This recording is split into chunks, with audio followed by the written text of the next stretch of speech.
10 dona pichoqli naborimiz, katta naborlarimizdan.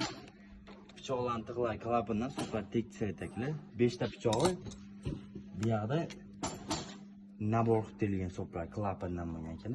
Keskinlikdan ko'rsatib o'tamiz. Qiynalmasdan kesyapti ekan.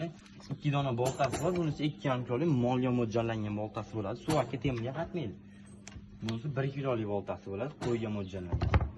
Qossob akalarimizni changaylar qilib qo'yganmiz akalar.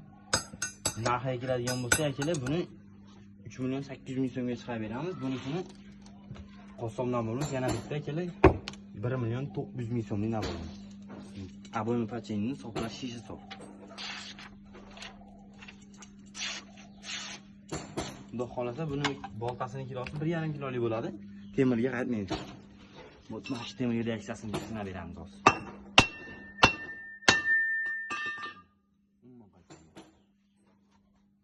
Kimga kerak bo'lsa aloqa qilib so'rasizlar, butun O'zbekiston bilan o'tkazib beramiz.